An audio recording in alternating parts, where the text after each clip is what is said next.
London, 1883. As always, the fog rose slowly from the Thames, crawling over the cobblestone streets like a living thing. In the back alleys of Lambeth, the darker, damper side of Victorian London breathed in silence. Eleanor Whitmore walked with a flickering gas lamp in her hand, her steps barely audible. After the sudden death of her husband, she had no choice but to return to her father's old estate. That house was soaked in memories and buried secrets. The Whitmore estate stood isolated among twisted oak trees, a large mansion veiled in ivy and time. When Eleanor stepped inside for the first time in years, a chill ran down her spine. The paintings on the walls were blackened with soot and age, but what truly drew her gaze was a particular portrait in the great hall. It was of her great-great-grandmother, Margaret Whitmore. But something was wrong. Margaret's shadow in the painting held a dagger, as if it lived a life separate from her. At night, the whispers began.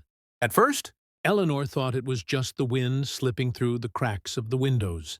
But the voices came every night, at the same hour, always whispering the same name, Margaret. Sleep became impossible. One by one, the servants left, frightened by the unnatural air in the house. Eleanor was left alone with the portrait and the shadow that now seemed to change its position.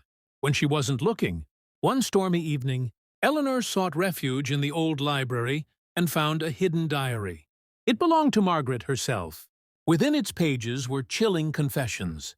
Margaret had once participated in a séance, attempting to reach a lost loved one, but instead summoned something else.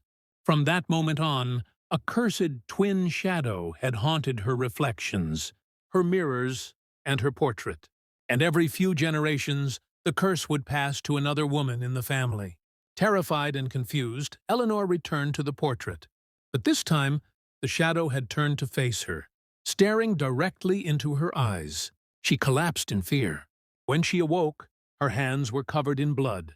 The painting had been shredded. The next morning, villagers who visited the mansion found Eleanor's final message, scratched into the marble floor. The shadow is with me now. Since then, a new portrait hangs in the great hall. It shows Eleanor Whitmore standing in solemn grace, and behind her, the shadow smiles.